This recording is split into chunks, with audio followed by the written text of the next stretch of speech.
FAQ 2024, Frequently Asked Questions, foire aux questions, c'est parti. Je vais vous dire pourquoi j'arrête le coaching en rangement, comment je prévois de gagner ma vie après ça, comment je prévois de faire plus de vidéos, comment gérer l'espace dans un petit appartement et aussi beaucoup d'autres questions. Alors si vous êtes pressé, ce que je vous recommande c'est de jeter un œil à la liste des questions là, dans le chapitrage en dessous et de choisir la question qui vous intéresse. Et puis sinon, si vous avez le temps, vous pouvez écouter cette vidéo en faisant la vaisselle, en conduisant ou autre chose parce que si vous n'avez pas l'image, vous n'allez pas rater grand chose, ça va être principalement audio. C'est parti.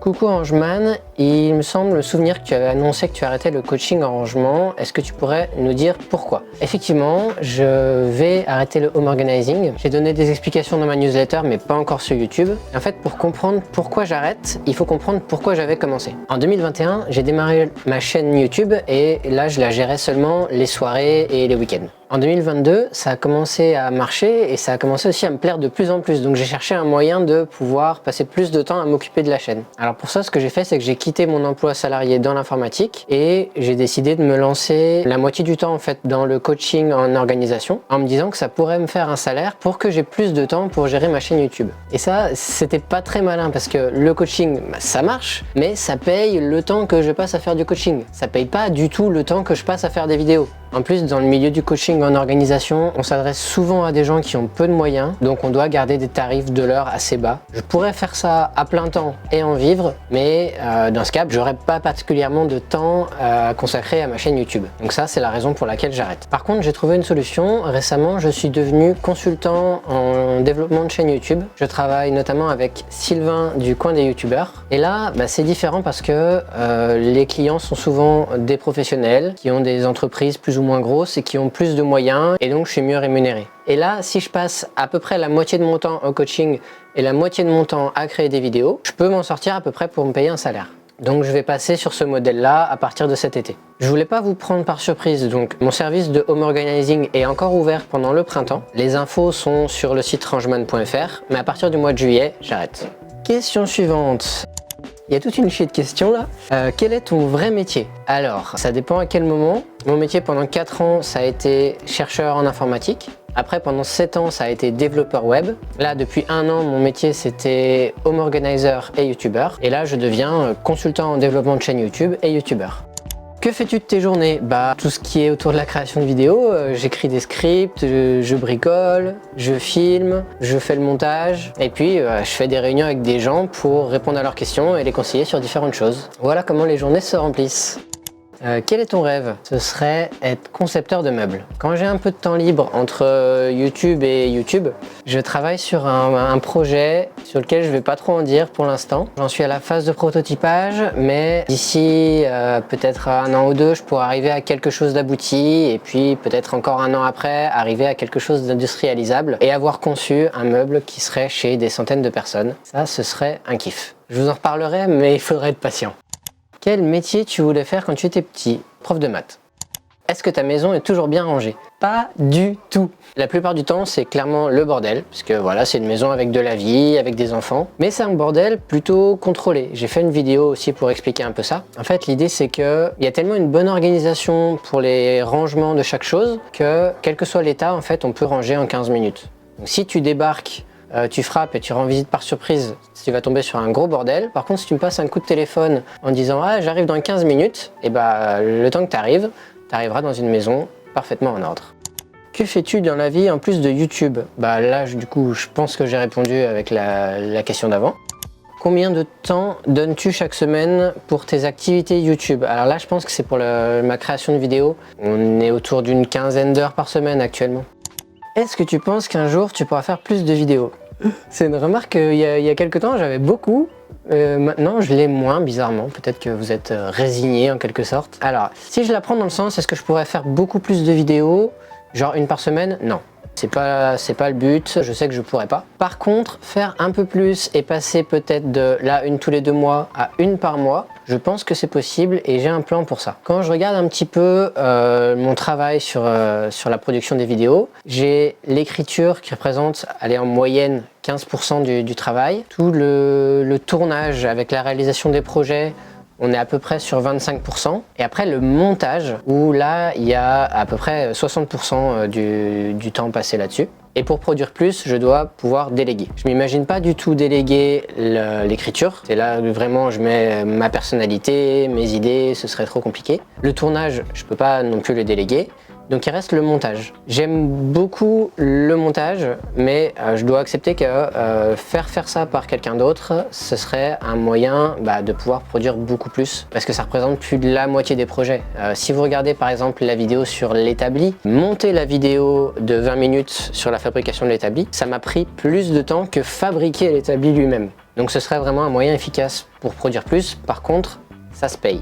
Je vous disais au début qu'avec mon système de coaching et création, j'arrive à me payer un salaire. Par contre, j'arrive pas à payer une autre personne. Donc il va me falloir une autre source de financement et c'est pour ça que je lance les souscriptions. Je vais pas trop vous embêter avec ça, mais j'ai fait très simple. Il y a simplement 2 niveaux de souscription pour ceux qui sont intéressés pour soutenir la chaîne. Si vous pensez que ça peut vous intéresser, cliquez sur le bouton rejoindre qui se trouve sur la chaîne. Là, vous trouverez une vidéo où je vous explique plus qu'est-ce que c'est, à quoi ça sert. Et puis, si ça vous intéresse pas, il n'y a aucun souci. Vous pouvez continuer à suivre gratuitement les vidéos habituelles. Et puis grâce à ce plan, je cherche officiellement un monteur. Alors, suivant quand vous regardez la vidéo, je cherche ou je cherche pas. Pour que vous m'y écriviez pas pour rien, je vais écrire dans la description en bas, il y aura la phrase je cherche un monteur ou je ne cherche plus de monteur. Comme ça, la situation sera claire. Mais si vous connaissez des gens que ça peut intéresser, vous pouvez leur en parler. Quand même, il faut que ce soit quelqu'un qui soit prêt à faire autant des shorts que des vidéos longues et du montage sur de la voix off autant que du montage calé sur de la musique. Ah oui, et petite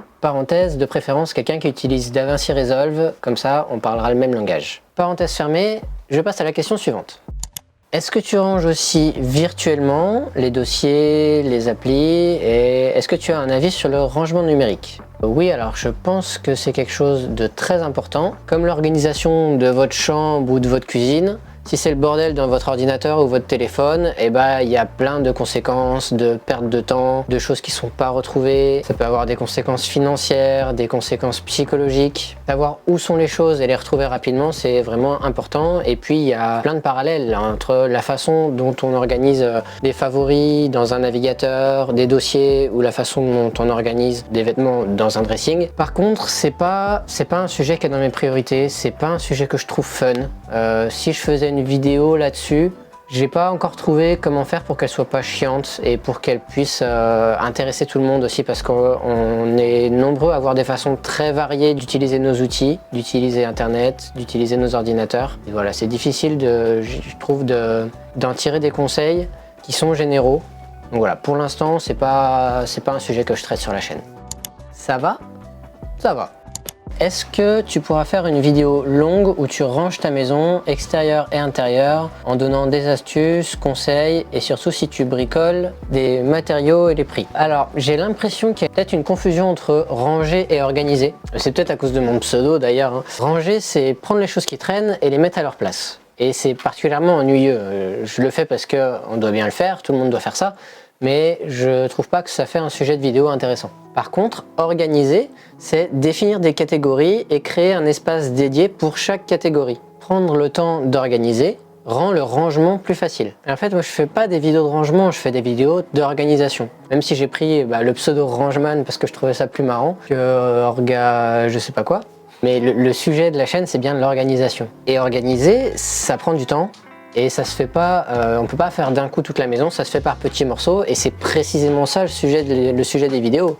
Quand on organise, on travaille sur un coin en particulier. Ça va être un jour sur un coin de la cuisine, un jour vous allez faire votre dressing, un jour le coin salon, parce que ça demande un investissement important. Et je peux pas faire tout ça en une vidéo, je le fais en plusieurs. Si vous regardez autour de moi, en fait, on les voit les sujets de vidéo, hein. Là, c'est un mur qui joue un rôle particulier dans mon garage, il y a une vidéo dessus. Là, c'est l'établi, il y a une vidéo dessus. Ici, c'est les French Clit, il y a une vidéo dessus. Donc il y a des vidéos sur ce qu'il y a autour de moi. Alors, par contre, c'est plus le garage pour l'instant que la maison. J'ai beaucoup de projets dans la maison, ça va arriver dans les prochaines vidéos.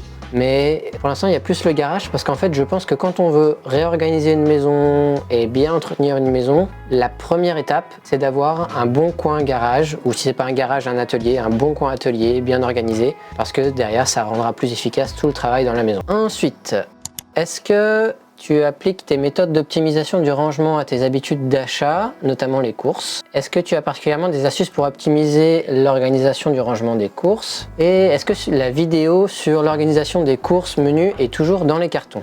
Oui, carrément. J'ai toujours ce projet de grosse vidéo dans laquelle je vous donne tout mon processus de la planification des menus jusqu'aux courses, jusqu'à la cuisine pour être efficace et pas perdre de temps en fait sur toutes ces étapes-là. Mais comme c'est une grosse vidéo, j'ai tendance à la repousser. En plus, j'ai une idée de sponsor pour celle-là, donc il faut que j'arrive à m'organiser. Mais là, concrètement, j'ai des projets pour lesquels j'ai besoin qu'il fasse beau. Je vais utiliser l'espace extérieur un peu cet été, ce printemps. Donc la vidéo courses et repas, ça risque d'arriver plutôt cet hiver. Qu'est-ce qui te motive à ranger? Je crois que la principale raison pour laquelle j'ai envie que ce soit rangé et organisé, c'est le fait que je pense au lendemain. Il y a des gens qui sont un peu bloqués dans le passé, à revivre des souvenirs. Il y a des gens qui sont très doués pour être dans le présent et vivre à fond l'instant présent. Ben moi, j'ai cette espèce d'obsession de comment sera demain et j'ai envie que demain soit plus facile qu'aujourd'hui. Et pour ça, une des clés, c'est l'organisation. Par exemple, si je vois une pile de papier qui est pas triée, bah, je sais que soit je perds 1 heure aujourd'hui pour m'en occuper, soit je le remets à plus tard. Et en attendant, je sais pas où ranger les papiers, donc je vais les rajouter à la pile. Du coup, le jour où je m'en occuperai la semaine prochaine, par exemple, et bah, au lieu que ça me prenne 1 heure, ça va me prendre 1h20. Et puis en attendant, chaque fois que je vais chercher un document, au lieu de le chercher dans un endroit trié et que ça me prenne 10 secondes, et ben ça va me prendre 5 minutes à chaque fois. Finalement, j'aurais perdu 2 heures au lieu d'1 heure. Et cette pensée-là fait que quand j'ai le temps de réorganiser quelque chose, et ben je le fais sans attendre parce que je pense aux conséquences si je le fais pas. Peux-tu partager des conseils sur l'optimisation du budget tout en maintenant un mode de vie organisé? Alors ça, c'est un vaste sujet et c'est pas ma spécialité. Et puis un peu comme l'organisation numérique, il y a beaucoup de c'est chacun son style. Un conseil qui va être bon pour des personnes qui aiment gérer d'une certaine façon va être un mauvais conseil pour d'autres personnes. Et c'est difficile de faire une vidéo qui s'adresse à tous. Par exemple, le système des enveloppes. Moi, je trouve ça très chiant, ça me correspondrait pas du tout. Mais il y a des personnes à qui ça correspond très bien et ça les aide réellement. Donc voilà, pour plein de raisons, c'est un sujet qui est pas dans mes priorités et que j'aborderai probablement pas sur la chaîne. Comment utiliser les petits bouts de planche? Ça dépend de ce qu'on appelle petit. Dans l'absolu, on peut tout réutiliser. Si tu as un petit morceau de bois comme ça, si tu la donnes au bon artiste avec une perceuse de précision, il va pouvoir faire une sculpture à l'intérieur. Mais bon, si on est raisonnable, qu'on parle plutôt de bricolage amateur, je dirais que en dessous de 10 cm, on peut se débarrasser des chutes. Ça m'arrive presque jamais de réutiliser un morceau de moins de 10 cm. Et après, au-delà, entre 10 et 30 cm, ça peut arriver qu'on ait besoin pour un bricolage, qu'on est en train de réaliser quelque chose, se dire ah bah là un morceau de bois ça correspond à ce dont j'ai besoin, donc on peut en garder mais pas trop, 5, 10, 15, je sais pas exactement, mais en garder une petite quantité. Par contre, si ta question c'est parce que tu as une grosse quantité de petits morceaux de bois et que tu veux absolument en faire quelque chose, alors tu cherches Scrap Wood Project sur YouTube et te voilà avec 473 idées. Attends, tu fais quoi là? Non. Là pour l'instant c'est la FAQ, tout ça. Donc ouvrir un autre onglet, Scrap Wood Project, et on y va après. Est-ce que tu revends des objets dont tu n'as plus besoin sur les plateformes comme Le Bon Coin en suivant une approche similaire à celle de ton organisation domestique? Alors je comprends pas vraiment ce que veut dire approche similaire à mon organisation. Mais oui, je revends des choses sur des sites d'occasion comme Le Bon Coin. Ce que je revends le plus souvent, c'est des jouets parce que les enfants grandissent et ils s'intéressent plus aux mêmes choses au fil du temps. Et après, j'applique quelques stratégies simples.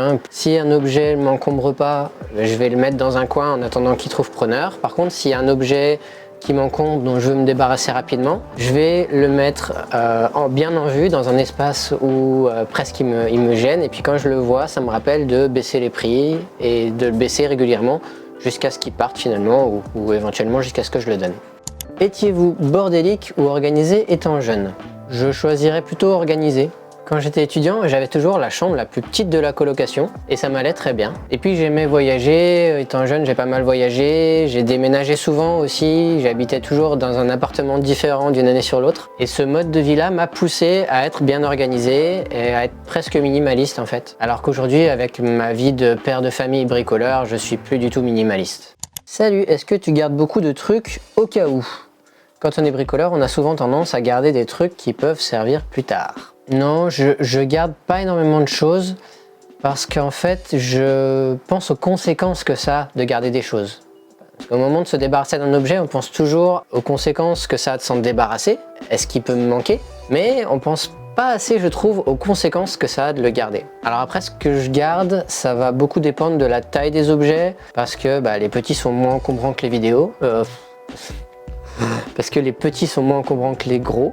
Et j'ai une vidéo là-dessus d'ailleurs où je montre que je garde plus de petites boîtes parce que ça prend peu de place. Par contre les grandes boîtes, genre un gros carton, ça peut être utile, mais j'en garde qu'un et le reste je jette. Après le seul truc que je garde sans savoir précisément à quoi ça va me servir et qui prend beaucoup de place, c'est les chutes de bois. Sinon je garde aussi quelques matériaux, quelques pièces de métal, quelques morceaux de plastique, mais c'est pas énorme. En gros, toutes les pièces de métal que je garde, elles tiennent dans un tiroir, et puis toutes les pièces de plastique, caoutchouc, ça tient dans un petit carton. Et puis le jour où ça déborde, je jette des choses, je jette les choses qui ont le moins de chances de servir pour que ça continue de tenir dans ce petit espace. Là, je peux vous donner un exemple d'usage pour les pièces de métal.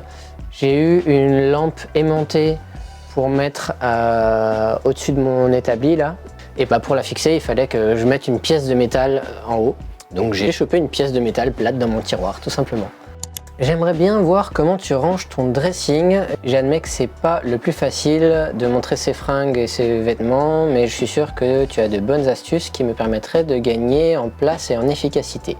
C'est une très bonne question.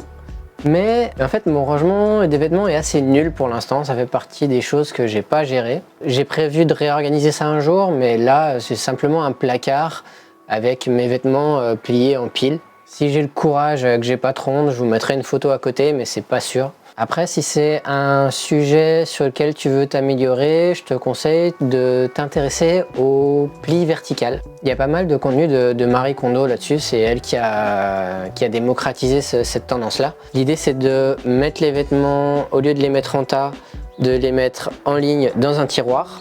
Comme ils sont pliés, serrés à la verticale, quand on ouvre le tiroir, on les voit absolument tous. Et quand on en prend un, ça fait pas bouger les autres. Ce système, c'est un peu le Graal des organisations de vêtements.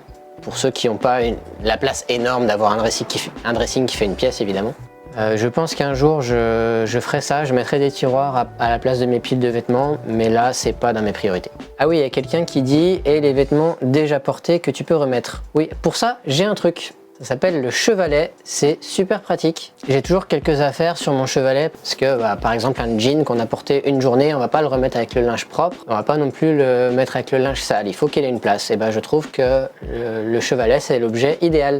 Pour les curieux, je vous mets un lien vers le chevalet que moi j'utilise. Question suivante. Sympa de savoir comment tu ranges tes objets, mais ton acolyte, où tu le ranges quand tu t'en sers pas? Et en fait, j'ai fait une vidéo là-dessus où vous pouvez voir où je range Béranger quand je m'en sers pas. Pour faire simple, je mets le lien et vous avez qu'à cliquer. Est-ce qu'il y aura des vidéos pour ton extérieur, par exemple la terrasse? Oui, actuellement j'ai 2 projets dehors. Déjà, je vais faire des changements sur mon bac potager. C'est pas un gros projet, donc ça pourrait arriver cet été avec un peu de chance. Et puis l'autre, c'est un projet de terrasse. Par contre, celui-là, c'est un projet ambitieux et assez complexe. Donc pour l'instant, je repousse, mais j'ai bon espoir de pouvoir le faire l'été prochain. Après, salut. Vas-tu diversifier ton contenu sur des conseils de rangement pour utilitaires ou des autres véhicules? Alors actuellement, mon véhicule principal, c'est le vélo. Le vélo classique quand je veux aller vite, le vélo cargo quand je veux transporter des choses lourdes, le vélo train quand je veux aller loin. D'ailleurs, j'ai besoin de fabriquer une nouvelle caisse qui serait pliante pour mon vélo cargo. Ça fera probablement l'objet d'une vidéo. Par contre, pour l'instant, j'ai pas besoin d'un véhicule utilitaire. J'ai pas prévu d'en acheter, donc a priori, il n'y aura pas de vidéo là-dessus. Quelle est ta chaîne de bricolage préférée? Elle est dure celle-là. Il a pas dit les chaînes, il a dit la chaîne. Alors, je vais pas réussir à en choisir une seule, mais si je prends des critères différents, je peux me limiter à 2. Je dirais d'abord Olivier Verdier pour la beauté des vidéos. Il a une créativité dans le placement de la caméra, le choix des musiques. Je trouve ça vraiment très inspirant pour mes propres créations. Par contre, quand je veux vraiment des infos utiles, je vais plutôt sur la chaîne de Cray Birkenwald. Il a une playlist de 33 vidéos rien que sur l'utilisation de la défonceuse. Alors je peux vous dire qu'après ça, vous savez comment l'utiliser en sécurité dans tous les sens possibles. Si vous voulez plus d'idées de chaînes bricolage, je peux vous renvoyer vers ma première FAQ qui date de l'année dernière. J'avais répondu à une question dans le genre et là j'avais listé toutes les chaînes que j'aime bien dans le domaine. Une question bête mais essentielle, je garde beaucoup, parfois trop, mais bon comme d'autres je vis avec, sauf que j'ai beaucoup tendance à ne pas me rappeler où j'ai posé telle chose, tel fil, telle prise qui devait servir mais dont j'ai reporté le travail. Tout serait en place, ce serait plus facile, mais Rangeman doit avoir une idée pour toujours tout retrouver. Il n'y a pas vraiment de miracle pour tout retrouver. L'idée c'est de définir une place pour chaque chose. Alors après ça a ses limites, hein. Quand on est en mode fatigué, en mode je fais 10 choses en même temps, pour attraper un objet j'ai besoin de me débarrasser immédiatement de ce que j'ai dans la main sans avoir conscience de là où je le pose et là il y a des galères. Si je suis fatigué je peux mettre mon téléphone dans le frigo, hein. Mais dans un mode normal, s'il y a une place pour chaque chose, on sait où poser les affaires de façon naturelle et on sait où les retrouver. Alors maintenant on va attaquer une partie un peu différente. C'est des gens qui m'ont posé des questions sur eux ou plutôt sur leurs besoins, leur organisation. Alors que ce qui était avant c'était plus des questions sur Rangeman et la chaîne YouTube. Le fait de répondre à des questions sur des problématiques que vous rencontrez chez vous, c'est le service que je vais vous proposer à partir de maintenant dans les souscriptions. Les souscriptions, c'est ce que vous trouvez en cliquant sur le bouton rejoindre. Et là, en fait, cette partie-là de réponse aux questions en FAQ, ça peut vous donner un aperçu de qu'est-ce que vous verrez si vous souscrivez à la chaîne. Allez, j'attaque. Première question, bonjour, comment ranger ou organiser des matériaux à l'extérieur qu'on ne veut pas forcément stocker dans un garage? Par exemple des pierres, des palettes, des parpaings, des planches de bois de récup, etc. Alors, ça dépend de plusieurs choses. Déjà, est-ce que les affaires craignent l'eau ou non? Là, on va plutôt partir du principe que non, parce que je vois des cailloux, des parpaings, le bois de récup, potentiellement il aime pas trop l'eau, mais ça a l'air d'être assez assumé de le mettre dehors. Ça va dépendre beaucoup de quelle quantité tu dois stocker par rapport à l'espace disponible en extérieur. Quand on a beaucoup d'espace, on étale parce que c'est le moyen le plus pratique d'accéder à chaque chose. Par contre, si tu as peu d'espace, là, ça va valoir le coup d'utiliser la hauteur. Et puis, le dernier paramètre, c'est que ça dépend de à quelle fréquence tu as besoin que ces choses-là soient accessibles. Si tu vas, par exemple, une fois poser plein d'affaires, les laisser pendant 1 an ou 2, et après, une fois, tu vas récupérer toutes les affaires. Voilà, tu peux faire le stockage le plus simple du monde. On pousse tout au fond, on empile du moment que ça risque pas de tomber et l'espace est rentabilisé au maximum. On peut même empiler des choses différentes, ça pose aucun problème. Par contre, plus tu auras besoin d'y aller souvent pour retrouver des objets spécifiques et plus tu auras besoin d'un espace organisé. Là, quand on empile, on va empiler seulement des objets identiques. Parce que si on a besoin d'un parpaing, on prend sur la pile des parpaings.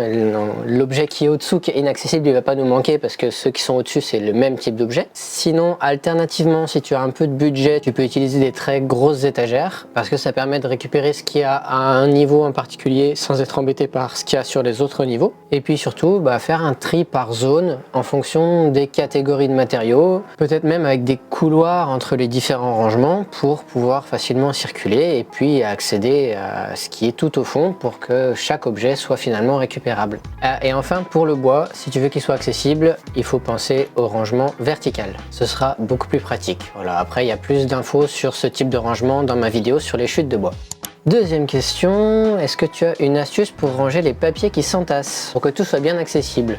Oui, alors je recommande 2 types de choses et là aussi ça va dépendre de la fréquence d'accès. Le premier cas, c'est celui où on veut ranger des papiers auxquels on a besoin d'avoir accès fréquemment parce qu'on va travailler avec par exemple. Dans ce cas, je trouve que le mieux c'est d'utiliser des bannettes. Après, il y a aussi le système des dossiers suspendus que certains aiment bien, mais pour la plupart des gens, c'est généralement superflu. Maintenant, le deuxième cas, c'est pour les papiers que tu veux stocker et auxquels tu as rarement besoin d'avoir accès. Je pense par exemple aux fiches de paye, aux factures, aux documents des impôts, ainsi de suite. Là, le système que j'aime le mieux, c'est d'utiliser des chemises en carton. Tu peux mettre une petite étiquette dessus pour les trier par catégorie. Et ensuite, on les range pas en tas, on les range bien à la verticale pour y accéder facilement quand on a un nouveau papier à mettre. Et voilà. Question 3.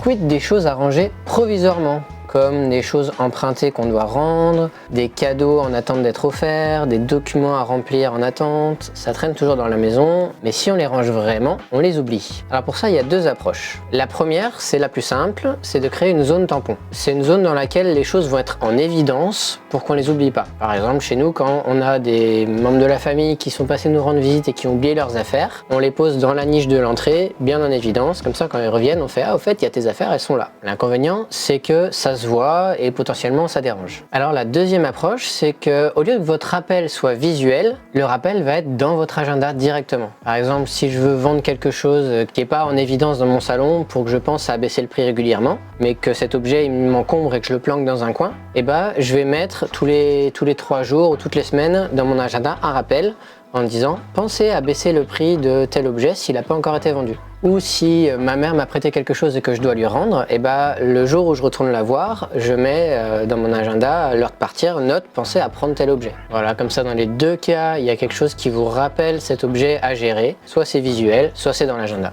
Quatrième question. Coucou, peut-être une question d'ordre psychologique, mais nous avons la chance d'avoir une maison secondaire et ma belle-mère ne jette rien.